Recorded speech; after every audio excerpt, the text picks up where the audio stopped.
Olá pessoal, comandante Leonardo Matos aqui, nosso Conexão Geo número 260, hoje é sexta-feira, 10 de novembro de 2023, trazendo para vocês a síntese da geopolítica da semana e já começo logo com a atualização para vocês da situação lá em Gaza entre Israel e o Hamas. E o tema que trago para a nossa reflexão hoje é a gente pensar no pós-Hamas, né? Esse foi o título que eu escolhi para hoje, que acho que é uma reflexão interessante para nós pensarmos como será naquela região de Gaza depois que Israel conseguir neutralizar o Hamas militarmente, ou seja, destruir os túneis, destruir a capacidade militar do Hamas, etc. Os bombardeios israelenses sobre a faixa de Gaza continuam com uma novidade. Ontem, Israel começou a cumprir um cessar-fogo aí de 4 horas por dia para que possibilite os cidadãos da cidade de Gaza, ao norte da faixa de Gaza, saiam para o sul da região.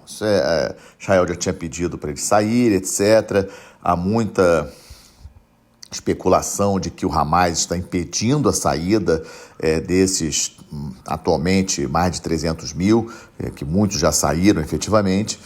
E essa pausa é uma novidade. O presidente Biden dos Estados Unidos, pelas informações que temos, conversou com o primeiro-ministro Netanyahu de Israel na segunda-feira sobre isso. Então, isso é uma novidade. Outra questão importante nessa disputa, nessa questão, nesse conflito, ontem o presidente da França, Emmanuel Macron, falando na Cúpula da Paz em Paris, lembrou que os direitos humanos também devem ser observados mesmo nas guerras. E é bom lembrar que a França foi o único país do G7, dos 7 países mais ricos do mundo, aquele grupo do G7, a votar a favor da proposta de resolução da Jordânia pedindo cessar-fogo humanitário. Os Estados Unidos foi um voto contra, todos os outros países do G7 se abstiveram, mas a França foi favorável à resolução do cessar-fogo humanitário. A questão aqui, gente, é o seguinte, vamos entender aqui uma coisa importante. O Hamas, no dia 7 de outubro, entrou dentro de Israel e matou 1.400 judeus. O que é esse número, Leonardo? 1.400 judeus, uma população de 7 milhões e meio, eu fui fazer essa conta. É como se um grupo terrorista entrasse no território brasileiro e em 24 horas matasse quase 40 mil brasileiros. Pra vocês terem uma ideia, assim, uma dimensão de proporção de população e quantos morreram. Por isso que muita gente fala que o 7 de outubro de 2023 é o 11 de setembro de 2001 para os israelenses, né? Ou seja, o tamanho da dor, muitos israelenses, muitos judeus conheciam pessoas que morreram e ainda tendo a questão dos reféns. Nós não podemos esquecer do absurdo do Hamas sequestrar 240 pessoas, levar para dentro do território de Gaza, que estão lá naqueles túneis, nós não sabemos onde eles estão, né? Obviamente há um risco desses ataques que Israel está perpetrando contra o Hamas, reféns morrerem, sem sombra de dúvidas, existe esse risco, há muita preocupação com relação a isso, mas o fato em si do Hamas fazer toda essa gente de refém é algo inaceitável, inexplicável. Não tem, pode falar de Estado palestino, pode falar de qualquer coisa, pode acusar o governo de Netanyahu e de Israel de opressor, de qualquer coisa, mas sequestrar mais de 200 pessoas civis, nada a ver com, não são militares, né, para dentro de Gaza é algo inaceitável. A comunidade internacional não pode aceitar isso como algo normal. Então Israel vai neutralizar o Hamas em algum momento, acho que até o final deste ano, em função aí da capacitação do exército israelense, a área ser geograficamente pequena. Então eu acredito que nas próximas semanas Israel vai, sim, conseguir neutralizar pelo menos aquela parte norte, a parte dos túneis, etc., dando uma boa reduzida na questão, digamos assim, militar, da capacidade militar do Hamas. O problema é quanto tempo, né, a política internacional principalmente os Estados Unidos que apoiam Israel, vão conseguir segurar a pressão internacional em relação a essa questão. E neste final de semana, amanhã, né, tem reunião da Liga Árabe na Arábia Saudita. A Arábia Saudita, vamos lembrar, o país árabe mais rico da Península Arábica, de toda aquela região da Liga Árabe, é o país mais rico da Liga Árabe, dos 22 países da Liga Árabe. A Arábia Saudita convocou uma reunião de emergência, vai acontecer amanhã na Arábia Saudita, e a questão que fica é o que sai daí. E nós não podemos esquecer que a Arábia Saudita tem algo muito poderoso nas mãos, que é a questão do petróleo. A Arábia Saudita é o maior exportador de petróleo do mundo, o preço do barril está até relativamente baixo, em função aí do baixo crescimento da economia global, China, Europa crescendo, aliás, não crescendo, menos 0,1 aí no último trimestre, em termos de economia da Europa. O preço do petróleo oscilando, o barril de petróleo oscilando em torno de $80, mas se a Arábia Saudita resolver fechar a torneira, como fez em 1973, o preço do petróleo vai explodir. Então essa é uma questão importante, vamos ficar de olho, atentos a essa reunião da Liga Árabe neste final de semana. E a novidade, tentando responder essa questão, né, do pós-Hamas, ou seja, e no momento que Israel conseguir neutralizar o Hamas, quem controla a faixa de Gaza? O Netanyahu deu uma pista essa semana. Então, foi perguntado e ele deu uma pista dizendo que Israel vai permanecer em Gaza o tempo que for necessário. E, obviamente, isso gerou ruídos. O próprio presidente Biden dos Estados Unidos já falou que Israel permanecer em Gaza depois é um erro. Mas quem vai ficar na faixa de Gaza? Quem vai controlar? A autoridade palestina, lá da Cisjordânia, que não tem legitimidade política nem mesmo na Cisjordânia, junto aos palestinos. Então essa é uma questão muito complicada. Como será resolvida essa questão? Ninguém sabe, eu ainda não consegui ver aí nenhuma sugestão. Já falaram aí de Liga Árabe, já falaram da própria ONU, ou seja, quem vai tomar conta, digamos assim, da faixa de Gaza depois que Israel efetivamente neutralizar militarmente o Hamas. Como estamos vendo, já tinha falado isso antes, Hezbollah não está fazendo nada demais, não está fazendo grandes ataques, as milícias no Irã fazendo alguns ataques, as milícias do Irã na Síria perpetrando alguns ataques contra Israel, inclusive essa semana também vimos ataques dos Estados Unidos contra bases dessas milícias pró-Irã dentro da Síria, ou seja, de uma certa forma os Estados Unidos atuando diretamente, né? Não diretamente no conflito, porque não atacou diretamente o Hamas, mas indiretamente ajudando Israel com ataques aí contra bases de milícias pró-Irã dentro da Síria que estavam atacando bases dos Estados Unidos. Lembrando que os Estados Unidos ainda tem alguns militares de operações especiais dentro da Síria, também tem militares dentro do Iraque, em número menor, mas possui. É um ponto importante. E aí, vamos para o segundo tema que eu escolhi para hoje, que é a questão das eleições nos Estados Unidos, né? Essa semana aí, um marcozinho aí de 1 ano para as eleições gerais dos Estados Unidos, em novembro do ano que vem teremos eleições gerais, e as últimas pesquisas, as pesquisas que saíram essa semana, deram vitória do Trump, né, o ex-presidente Trump.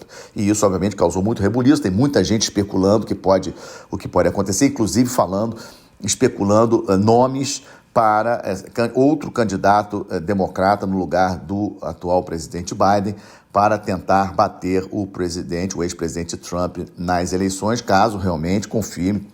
Não temos aí confirmação se o Trump será ou não o candidato republicano, mas é uma questão importante. E aí, qual é a situação? O presidente Biden é do Partido Democrata. O Partido Democrata tem uma tradição de ser bastante contra o atual governo de Israel, né? Nós não podemos esquecer que esse novo governo do Netanyahu, que assumiu o poder em Israel em dezembro do ano passado, é o mais ortodoxo, o mais radical, religioso, radical, governo da história de Israel. Não é de agora, dos últimos 10 anos, não.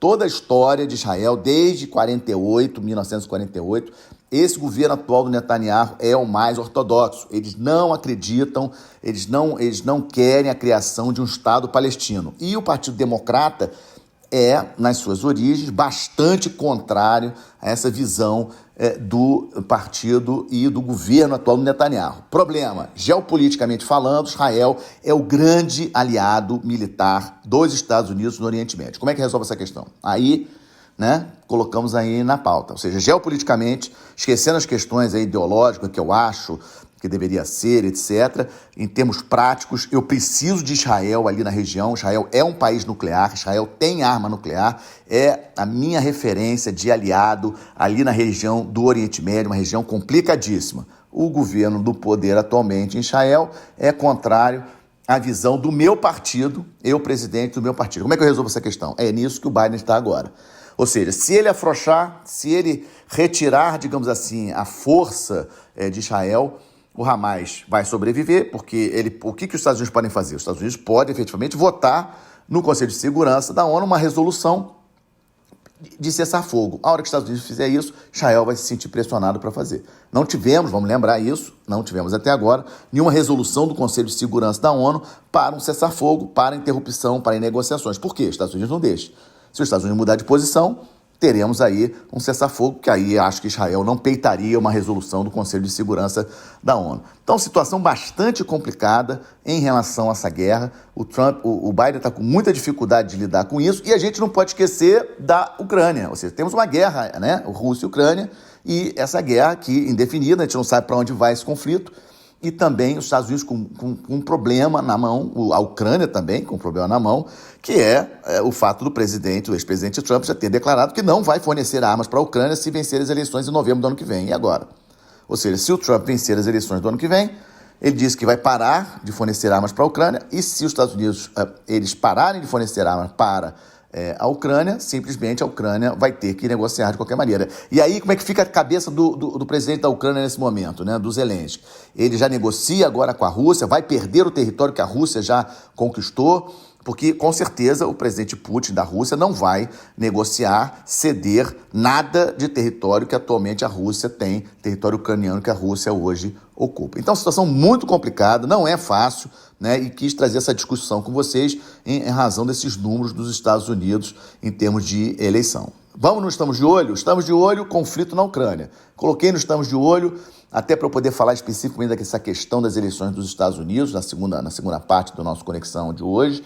E em termos de conflito na Ucrânia, nenhum grande desdobramento. A única coisa que chama a atenção de vocês foi um ataque de mísseis perpetrado pela Ucrânia no sábado contra a Crimeia, sobre um estaleiro na Crimeia, destruiu uma corveta novinha, não estava pronta, na verdade, quase pronta, uma corveta russa que seria lançada nos próximos meses ao mar, etc. Ou seja, pressionando a Rússia para retirar de Sebastopol, retirar da Crimeia os seus navios principais e levar para Novorossiysk, que é uma cidade que tem uma base naval importante também no Mar Negro, ou seja, mais distante das forças ucranianas. Para mim, esse foi o evento mais significativo, especificamente sobre o conflito da Ucrânia nessa semana.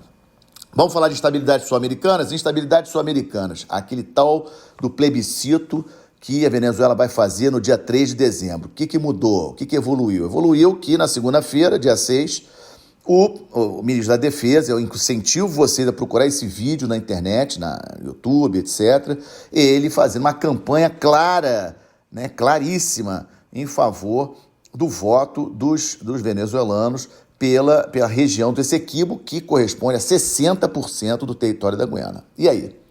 O que os Estados Unidos vai fazer? O que o Brasil vai fazer? O Brasil não vai fazer nada. O Brasil, potência regional, né, pretende liderar a região.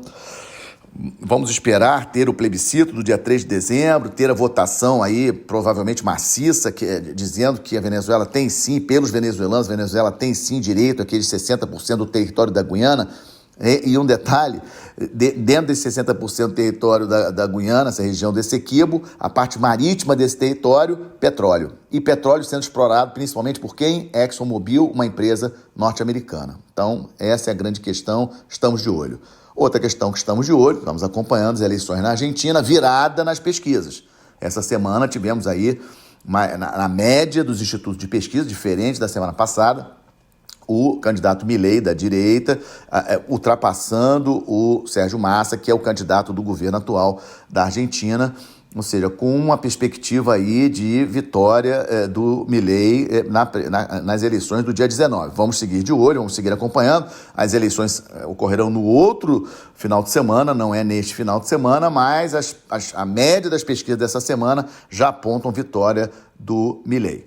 Nas crises africanas, trago para vocês uma novidade, né? A crise africana, sabendo a questão do Níger, questão da guerra civil do Sudão. Guerra civil do Sudão, meus amigos, uma tragédia humanitária. 6 milhões de pessoas deixaram suas casas no Sudão, fugindo para alguma região do Sudão ou para outro país. Para outro país, 1,5 milhão. 1,5 milhão de sudaneses deixaram o Sudão desde abril por causa dessa guerra civil que está acontecendo lá e ninguém fala nesse assunto. E outra notícia para vocês, Etiópia, que é um país que não tem acesso ao mar, perdeu esse acesso ao mar depois da independência da Eritreia, em 1993, a Etiópia, o primeiro-ministro da Etiópia declarando que a Etiópia tem sim que buscar uma saída para o mar. E agora, a Etiópia é a segunda maior população da África, só perde para a Nigéria, está à frente da população do Egito. A Etiópia é um país importante da África e a Etiópia quer uma saída para o mar. A Etiópia gasta cerca de $1 bilhão por ano para poder usar o porto do Djibouti para importar e exportar os seus produtos. A Etiópia quer uma saída para o mar e está de olho novamente nos portos da Eritreia. Então esse é um tema de África que eu quis trazer para vocês. Também estamos de olho na reunião que vai ocorrer na semana que vem entre o presidente Biden e o presidente Xi Jinping, lá em São Francisco, no encontro da APEC. Muita expectativa, uma expectativa aí de distensão entre os dois. O Biden não precisa de uma guerra agora lá com a China. O Xi Jinping também não está querendo guerra com os Estados Unidos. A situação econômica da China ainda patina, ainda não está firme. Tivemos na semana passada a definição com relação à questão do ministro da Defesa da China, que estava sumido desde agosto, e resolveram tirar ele definitivamente da posição de ministro da Defesa. A China não mostra números fortes de crescimento esse ano. Não sei se vai chegar a 5% de crescimento, que era a meta chinesa. Acredito que não chegue. Ou seja, acredito que essa reunião do dia 15, quarta-feira da semana que vem, lá em São Francisco, será positiva nesse sentido. E estamos de olho na crise migratória da Europa. Crise migratória da Europa é, na minha avaliação, fora a guerra da Ucrânia, o maior problema europeu. Temos aí, em função da desigualdade socioeconômica, a diferença aí entre ricos e pobres, entre Europa e África, entre Europa e Oriente Médio. Só para vocês terem uma ideia, pegando um número aqui da Alemanha que eu vi hoje, a Alemanha possui mais de 1 milhão de sírios. A Alemanha, que tem 80 milhões de habitantes, tem mais de 1 milhão de sírios. Afegãos, 400 mil afegãos hoje na Alemanha. E o Olaf Scholz, chanceler Olaf Scholz, teve que está mudando junto ao parlamento a política migratória para a Alemanha. A Alemanha pressionada com essa entrada de imigrantes de vários lugares e o Olaf Scholz mudando para, digamos assim, filtrar mais, selecionar mais quem entra efetivamente na Alemanha, bloqueando a entrada de qualquer um no país. E a outra novidade é que a primeira-ministra da Itália, ela decidiu fazer um acordo com a Albânia. A Albânia não faz parte da União Europeia, está na Europa, mas não faz parte da União Europeia, e a Albânia vai passar a receber cerca de 36 mil imigrantes anualmente vindos da África. Ou seja, a Itália vai interceptar os navios vindos da África, direciona para a Albânia e lá eles vão construir centros eles estão dizendo que é um centro de triagem, mas na verdade vão ser campos de refugiados que a Itália vai bancar a Albânia. É essa triste situação da crise migratória que não vejo solução no curto, médio prazo. E aí, fechando como sempre, com boas notícias. Essa eu recebi de um de vocês que me pediu para não revelar o nome, mas agradeço demais por ter me enviado ontem essa sugestão. Um jovem de 7 anos, eu não tinha visto isso, um jovem de 7 anos da comunidade da Maré, do Complexo da Maré aqui no Rio de Janeiro, o jovem Adriano de Mello, 7 anos, terminou um curso de programação na Universidade de Harvard dos Estados Unidos, ele fez online, em inglês, Assim, eu fiquei impressionado quando li essa história, Queria até ter a oportunidade de saber mais sobre a história desse garoto. Ele passou por um processo de seleção que ele teve que se justificar com a banca lá de Harvard, em inglês, explicando a sua situação financeira para poder fazer o curso de programação isento de taxas. Ou seja, uma excelente notícia, uma notícia inspiradora, mostra como que o Brasil tem coisas assim maravilhosas, como que a importância da educação, Ou seja, como a gente tem gente de qualidade por todo o Brasil, que a gente precisa resgatar, dar oportunidade, O problema é falta de oportunidade. A educação realmente é importantíssima para qualquer país e aqui no Brasil estamos precisando muito dela. Com isso, fecho nosso Conexão 260, agradecendo demais a confiança de vocês no meu trabalho. Se vocês gostam, não esqueçam de deixar o like, não esqueçam de compartilhar com seus amigos, indique o nosso Conexão Geo para os seus amigos. Lembrando também que não apenas no YouTube, mas também no Spotify e também com a nossa página lá no Instagram. Um excelente final de semana, uma ótima semana. Até a próxima sexta-feira, se Deus quiser.